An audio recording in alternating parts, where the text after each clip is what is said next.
उत्तरकाशी के सिलक्यारा विजय अभियान का कार्यक्रम किया गया। इस दौरान एक किताब का भी विमोचन किया गया। राज्यपाल गुरमीत सिंह और सिंह धामी दुर्गेश पंत ने ये किताब तैयार की है और इस दौरान सीएम धामी ने कहा कि उत्तरकाशी का सिलक्यारा ऑपरेशन काम। मुख्यमंत्री ने आगे कहा कि एक वक्त तो हालात ऐसे थे कि उनके आंसू तक गए थे। धामी ने एक बार फिर से प्रधानमंत्री मोदी का आभार जताया और कहा कि लोग अंदर फंसे थे, उन्होंने भी वीरता और साहस का परिचय दिया। जो आपको बता आ गया था और करीब 17 दिन बाद सभी मजदूरों को सकुशल बाहर निकाला गया था। दूसरे देश भी, क्योंकि मैं जब दुनिया के दूसरे देशों में गया तो वहां भी लोगों ने मुझसे चर्चा करी कि आपके यहाँ का अभियान जो है बहुत सफलतापूर्वक इसको पूरा किया गया है। मैं इसके लिए आदरणीय प्रधानमंत्री जी का बहुत धन्यवाद करता हूं आज आप सबके मध्य से 1 साल पूरा होने पर, क्योंकि हमने जो भी माननीय प्रधानमंत्री जी से इस टेक्नोलॉजी के बारे में कहा, प्राकृतिक का चैलेंज एक तरफ well defined disaster, young mountain, young Himalaya, और इस चुनौती के बावजूद किस प्रकार से सफलतापूर्वक, और ऐसी सफलता जिसके अंदर में एक भी श्रमिक को स्क्रैच तक नहीं आया।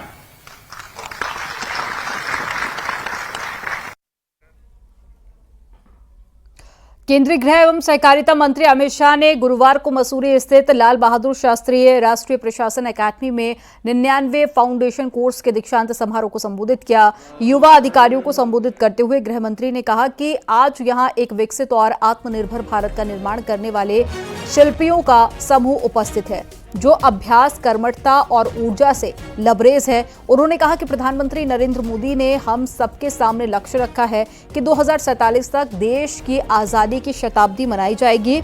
उस वक्त भारत दुनिया में हर क्षेत्र में सर्वप्रथम होगा।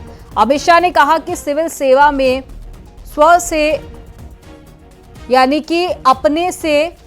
से अपने से पहले दूसरों के बारे में विचार करने से बड़ा कोई मंत्र नहीं है। उन्होंने आगे कहा कि सार्वजनिक जीवन में जाने के बाद में अधिकारियों को लोगों के जीवन को आगे बढ़ाने के प्रयास करने चाहिए। आप जिस भी जिले में जाएं, वहां अलग अलग पड़े डेटा को एआई की मदद से एक साथ लाने का काम करना चाहिए। आपके ये छोटे छोटे प्रयास देश को आगे बढ़ाने में उपयोगी होंगे।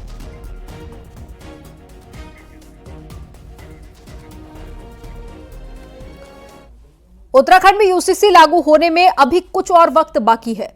इसमें तकनीकी पेच तो है ही, उत्तराखंड में निकाय चुनाव के कारण सियासी पेच भी फंसता हुआ नजर आ रहा है।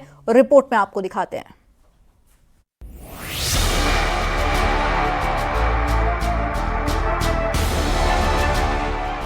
उत्तराखंड के साथ बने झारखंड के विधानसभा चुनाव में भी बीजेपी ने इस बार यूसीसी लागू करने की बात जोर शोर से उठाई थी, लेकिन वहां इस मुद्दे का कोई असर दिखाई नहीं दिया। उत्तराखंड में ट्रेनिंग जैसे कुछ टेक्निकल पेंच को छोड़ दिया जाए तो यूसीसी की सभी औपचारिकताएं पूरी हो चुकी हैं। बस इसके लागू होने का इंतजार है। सूत्रों की माने तो यूसीसी का ये इंतजार अब कुछ और लंबा खिंच सकता है। कारण है अगले महीने होने वाले निकाय चुनाव। सूत्रों की माने तो झारखंड में यूसीसी का मुद्दा बेअसर होता देख उत्तराखंड बीजेपी भी पशोपेश में है। उत्तराखंड के नगर निगम वाले बड़े शहरों में अच्छी खासी संख्या में मुस्लिम आबादी भी मौजूद है, इसलिए बीजेपी का एक ग्रुप इसको मुद्दा बनाने का हिमायती रहा है। लेकिन झारखंड चुनाव नतीजों के बाद यूसीसी पर माहौल बदल गया है। अब बीजेपी के एक वर्ग का मानना है कि यूसीसी को फिलहाल नहीं छेड़ना चाहिए। ज्यादा से ज्यादा लोगों तक ये पहुंचे, क्योंकि ये सुविधा है। ये कोई रोकने टोकने वाला कोई कानून नहीं है। इसकी एक्सेसिबिलिटी आम जन तक होनी चाहिए, और क्योंकि इसको बहुत ज्यादा टेक्नोलॉजी का इसमें इंटरवेंशन है और बहुत ऑनलाइन सारा सिस्टम है, उसके लिए ट्रेनिंग की बहुत आवश्यकता पड़ेगी। तो बहुत जल्दी इसकी ट्रेनिंग पूरी कर ली जाएगी। झारखंड आदिवासी बहुल राज्य है और शुरुआत से ही कहा गया है कि यूनिफॉर्म सिविल कोड में आदिवासियों को उससे बाहर रखा जाएगा।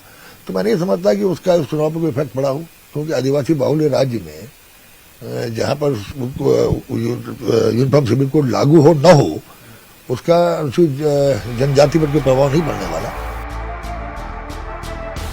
कांग्रेस का कहना है कि यूसीसी बीजेपी का कोर एजेंडा रहा है, तो फिर यूसीसी में देरी क्यों? कांग्रेस प्रदेश अध्यक्ष का कहना है कि बीजेपी चालाक पार्टी है, वो सिर्फ नैरेटिव सेट करना चाहती है। देखिए, बीजेपी बड़ी चालाक पार्टी है, वो नैरेटिव सेट करना चाहती है। जो पार्टी राष्ट्र के नागरिकों को नागरिक की हैसियत से ना देखकर हिंदू, मुसलमान, सिख, ईसाई की हैसियत से देखती है, जो धर्म के आधार पर नागरिकता को मानती हो, उस पार्टी कोई भरोसा नहीं। और बात इन्होंने राज्य स्थापना दिवस के दिन हम करने जा रहे हैं, फिर क्यों टाली गई? निश्चित ही अंदर खाने कुछ ऐसी खबरें आई होंगी जिससे वजह से नहीं कर रहे, नहीं तो इनका जो केंद्रीय नेतृत्व है वो उसको कहेंगे एजेंडा के समय से। यूज करने से पहले विभागों की ट्रेनिंग जरूरी है और ट्रेनिंग में भी कम से कम 1 महीने का वक्त लगना तय माना जा रहा है। निकाय चुनाव लिहाजा यूसीसी की राह में अब टेक्निकल और सियासी दोनों पेंच फंस गए हैं। देहरादून में केदारनाथ की नवनिर्वाचित विधायक आशा नौटियाल ने सीएम पुष्कर सिंह धामी से मुलाकात की। इस दौरान सीएम नौटियाल भी उनसे कही।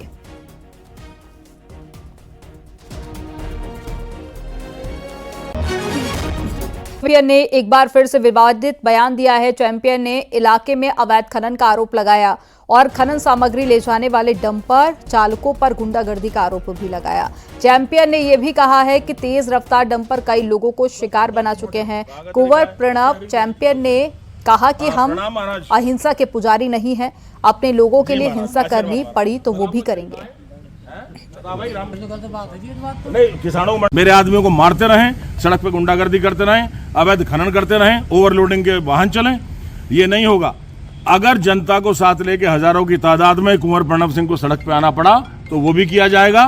इनके डंपर्स की हवा निकालेंगे और हम अहिंसा के पुजारी नहीं हैं। अगर हमारी जनता का कोई हित करेगा और खाली गाली नहीं देंगे, कुछ और भी कर देंगे, हिंसा भी करेंगे।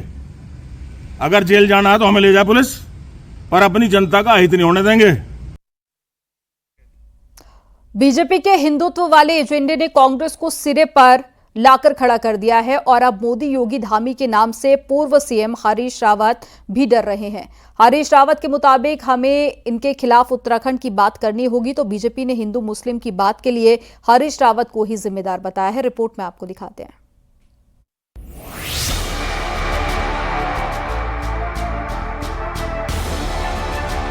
प्रधानमंत्री नरेंद्र मोदी, यूपी के सीएम योगी आदित्यनाथ और उत्तराखंड के मुख्यमंत्री पुष्कर सिंह धामी की इस तिकड़ी ने उत्तराखंड कांग्रेस की टेंशन बढ़ा दी है।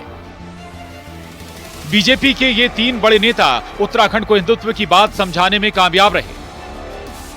कांग्रेस नेता हरीश रावत के मुताबिक मोदी, योगी, धामी जिस सोच की बात कर रहे हैं वो बड़ा खतरा है। ऐसे में कांग्रेस के बाकी नेताओं को यह बात समझनी होगी कि इन 3 बड़े नेताओं का तोड़ क्या होगा। हरीश रावत के मुताबिक उत्तराखंडियत की भावना जगाकर ही बीजेपी की सोच से लड़ा जा सकता है, वरना नहीं। हमने अपनी सोच को के साथ हम खुद खड़े हैं या नहीं हैं, ये कांग्रेस को सोचना पड़ेगा ना। आपको उनके नैरेटिव के खिलाफ अपना नैरेटिव खड़ा करना पड़ेगा।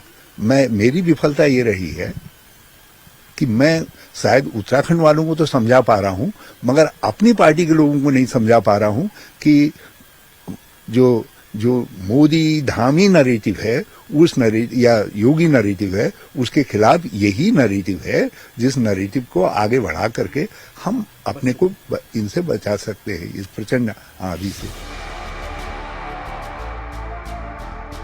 वहीं बीजेपी का कहना है कि कांग्रेस के मुस्लिम प्रेम का चेहरा हरीश रावत रहे हैं, जिन्होंने नमाज की छुट्टी से लेकर मुस्लिम यूनिवर्सिटी की बात की और जिस उत्तराखंडियत की बात अब हरीश रावत कर रहे हैं, उसी देवभूमि में हिंदुत्व को बचाने का बेड़ा अब बीजेपी ने उठाया है।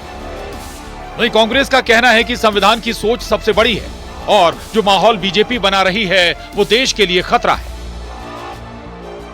उन्होंने अपने मुख्यमंत्री कार्यकाल में यहाँ पे जुमे के दिन की छुट्टी की शुरुआत की थी। उन्होंने पोलराइजेशन का काम उन्होंने किया। हरीश रावत जी का तात्पर्य यह है कि जबरदस्ती उसको बदलने का प्रयास होना चाहिए, उस डेमोग्राफिक प्रोफाइल को बदलना चाहिए, जो यहाँ की सनातन की भव्यता है उसको डाइल्यूट करना चाहिए। तो फिर वो दही के धोखे में कपास खा रहे हैं। उत्तराखंड के लोग ये कभी नहीं होने देंगे। एक कभी कभी किसी चीज का इंतजार भी करना होता है, लेकिन उसका जो ये इस समय जो बीजेपी ने चाल चली है, नैरेटिव सेट करने की, ये राष्ट्र के लिए खराब है, ये मैं मानता हूँ। क्योंकि आने वाला समय ऐसा होगा जब सच में ऐसा कुछ होगा, सच में कोई ऐसी बात होगी, लोगों को भरोसा नहीं होगा। क्यों? हरीश रावत 2017 चुनाव में पार्टी का चेहरा रहे तो पीएम मोदी ने तुष्टीकरण पर उन्हें निशाने पर लिया। तो 2022 में मोदी, योगी, धामी ने हर जगह मुस्लिम यूनिवर्सिटी की चर्चा की। ऐसे में बटेंगे तो कटेंगे के नारे के साथ आगे बढ़ रही बीजेपी ने अभी से कांग्रेस नेता हरीश रावत की चिंता बढ़ा दी है, क्योंकि 2027 में भी कांग्रेस का सामना मोदी, योगी और धामी से ही होना है। न्यूज़ 18 के लिए देहरादून से दीपांकर भट्ट की रिपोर्ट।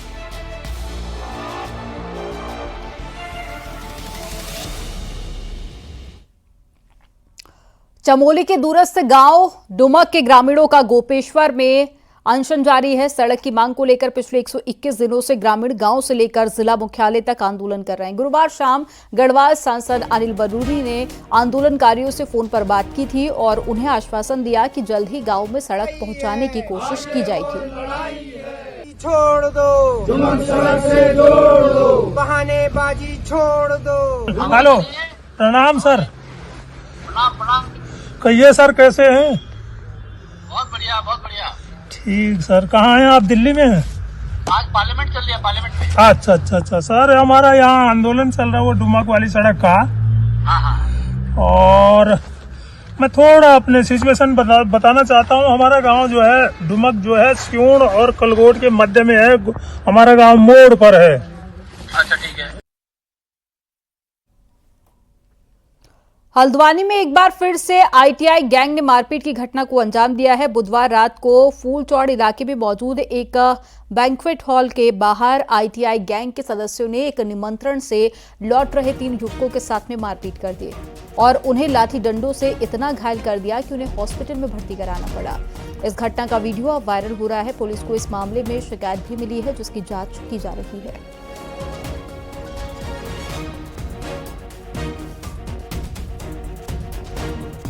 कोटद्वार से नजीबाबाद जाने वाले यात्रियों को अभी कुछ और समय का इंतजार करना होगा और दिक्कतें उठानी पड़ेगी। नजीबाबाद से कोटद्वार के बीच में सुखरो नदी के पुल पर बेयरिंग रिपेयरिंग का काम चल रहा है, जिसके चलते 1 दिसंबर तक रोजाना रूट को 4 घंटे के लिए डाइवर्ट किया जाता है।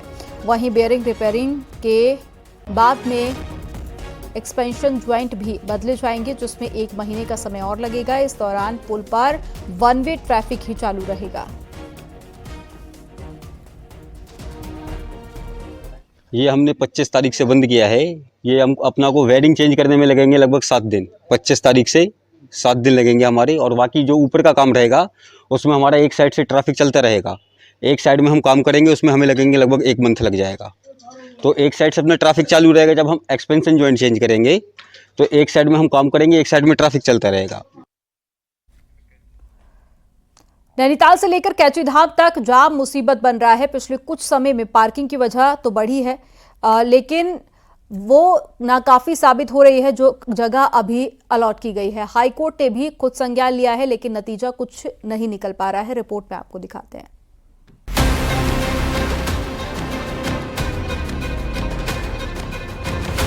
गाड़ियों की भीड़ साल दर साल नैनीताल के लिए मुसीबत बन रही है। नैनीताल, कैंचीधाम, हल्द्वानी और काला ढूंगी तक गाड़ियों का रेला लोगों के लिए परेशानी बन गया है। वीकेंड में तो हालात इस कदर बिगड़ रहे हैं कि नैनीताल शहर में पैदल चलना भी किसी चुनौती से कम नहीं है। नैनीताल शहर में पार्किंग बढ़ाने के बाद भी समस्या जस की तस है।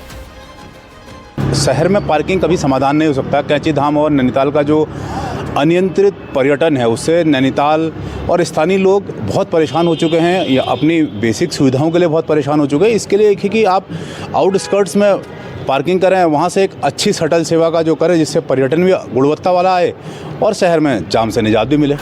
जाम की समस्या से परेशान होकर खुद हाईकोर्ट ने इसका संज्ञान लिया और साल 2023 में ही जाम मुक्त करने को कहा। साथ ही हल्द्वानी और काला ढूंगी में बड़ी पार्किंग बनाने के भी आदेश दिए, जिससे इन स्थानों पर गाड़ी खड़ी कर यहां से शटल सेवा शुरू हो सके। लेकिन इस आदेश के बाद भी कोई कार्य योजना तैयार नहीं हो सकी। हालांकि अब प्रशासन हल्द्वानी और रूसी बाईपास पर पार्किंग बनाने का विचार कर रही है। प्रथम चरण में हल्द्वानी में हम लोगों ने कुछ पोटेंशियल लैंड्स आइडेंटिफाई करे हैं, उन पर वर्तमान में काम हो रहा है। जो भी प्रपोजल बनेंगे उसके अनुसार आगे वहाँ पार्किंग प्रथम चरण की डेवलप करी जाने की कार्य योजना है। साथ में द्वितीय चरण की जो पार्किंग है वो रूसी बाईपास पर डेवलप करने की कार्य योजना अभी वर्तमान में स्वीकृत हो गई है, उस पर भी काम चल रहा है। बहरहाल नैनीताल में जितनी गाड़ियों की पार्किंग प्रशासन बना चुका है, उससे कई ज्यादा वाहन स्थानीय लोगों के हैं। ऐसे में अगर नैनीताल को जाम से बचाना है तो हल्द्वानी और काला ढूंगी में ही पार्किंग बनानी होगी, ताकि नैनीताल से लेकर पूरे पहाड़ की सड़कों को जाम मुक्त किया जा सके। न्यूज़ 18 के लिए नैनीताल से वीरेंद्र बिष्ट की रिपोर्ट। हल्द्वानी में इन दिनों हो रही शादियों से स्थानीय निवासी परेशान हो रहे हैं, क्योंकि इन शादियों की वजह से जगह जगह पर जाम लग रहा है और मैरिज हॉल वाले हैं कि पुलिस और प्रशासन के सुनने को तैयार नहीं है। एक रिपोर्ट आपको दिखाते हैं।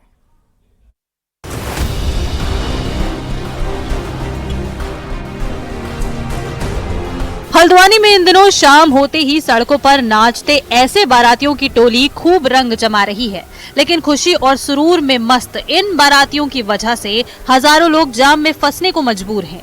लोग जाम में ना फंसे, इसके लिए शादी सीजन शुरू होने से पहले पुलिस और प्रशासन ने मैरिज हॉल मालिकों की बैठक बुलाई थी, जिसके तहत हर शादी की खबर पुलिस को करनी थी। लेकिन मैरिज हॉल मालिक सारे नियम कानून को ठेंगा दिखा रहे हैं और लोग जाम से जूझ रहे हैं, इसलिए पुलिस इनके खिलाफ एक्शन लेने को मजबूर है। देखिए, शादियों के सीजन को लेके जो हमारे थाने हैं और बाकी जितनी भी टीम है उनको स्पष्ट निर्देश दिए गए हैं। और तीसरा खास तौर से जो बारातों का प्रोसेशन मेन रोड पे चल रहा है उसको लेके भी हमने कहा कि बिना अनुमति का भी इस तरह से प्रोसेशन निकालते हैं जिसमें यातायात बाधित होता है तो उसमें पुलिस अपने स्तर से कार्रवाई करेगी। दरअसल शादी सीजन शुरू होने से पहले पुलिस ने बैंड वालों से लेकर डीजे बैंक्वेट वालों तक के लिए 7 पॉइंट की गाइडलाइन जारी की थी। बारात स्वागत के लिए भी नियम बनाए गए थे, लेकिन सारे नियम सड़क पर नाचते इन बारातियों के आगे दम तोड़ रहे हैं। ऐसे में पुलिस अब मैरिज हॉल जाकर इन्हें सबक सिखा रही है, वो भी चालान और नोटिस जारी कर। हल्द्वानी से न्यूज़ 18 के लिए शैलेंद्र नेगी की रिपोर्ट। पहाड़ों में बदले मौसम का असर अब खट्टे फलों पर भी पड़ रहा है। पारा चढ़ने से इनकी पैदावार तो घट रही है, साथ ही इसके स्वाद और आकार में भी अंतर आ रहा है। एक रिपोर्ट आपको दिखाते हैं।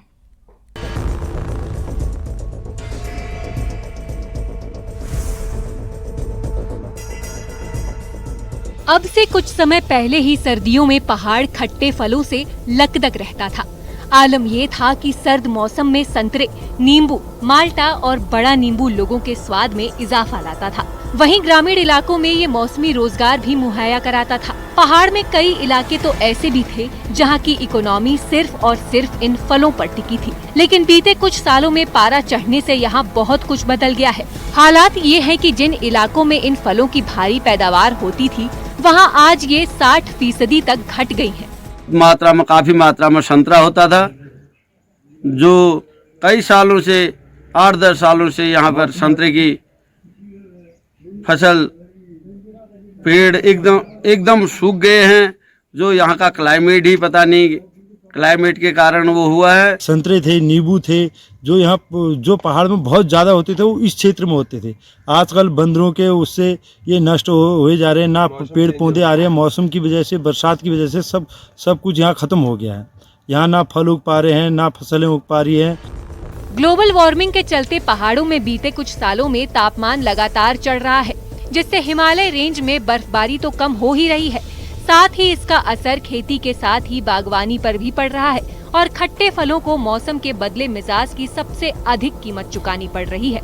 इनकी पैदावार घटने के साथ स्वाद भी बदल गया है और अब तो फलों के आकार में भी कमी साफ दिखाई दे रही है। फल बनना, फिर उसका पकना, रसों का आना, वो सारी प्रतिक्रियाएं जो होती है, एक जो उसके लिए तापमान होता है, निश्चिंत होता है। तो जिस प्रकार से तापमान और जो हमारी जलवायु परिवर्तित हो रही है, तो वह जो ये फल हो रहे हैं उनको हर प्रकार से प्रभावित कर रहा है। यदि आने वाले सालों में मौसम ऐसे ही बदलता रहा और तापमान बढ़ता रहा, तो तय है कि पहाड़ के खट्टे फल धीरे धीरे खत्म होते जाएंगे और फिर इतिहास के पन्नों में नजर आ सकते हैं। किशन जोशी के साथ पिथौरागढ़ से विजयवर्धन उप्रेती की रिपोर्ट।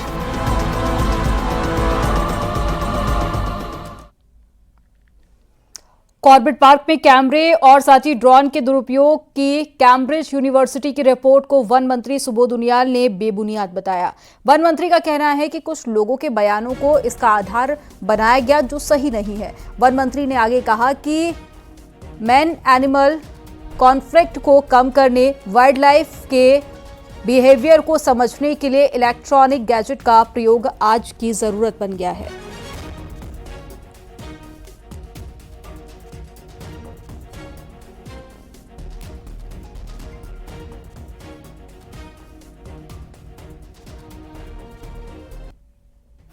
कैमरा और जो ड्रोन है, आप जानते हैं कि आज की तारीख में ये ह्यूमन वाइल्ड लाइफ कॉन्फ्लिक्ट को रोकने के लिए किस तरह उनकी गतिविधियों पर नजर रखी जाए वाइल्ड एनिमल्स की, और वाइल्ड एनिमल्स के नेचर और करेक्टर को देखने के लिए भी इनकी बड़ी आवश्यकता भी है। और दूसरा जो उन्होंने कहा है वो कुछ लोगों के बयानों के आधार पर कह दिया गया, ये मैं समझता हूँ ये बातें बिल्कुल बेबुनियाद है।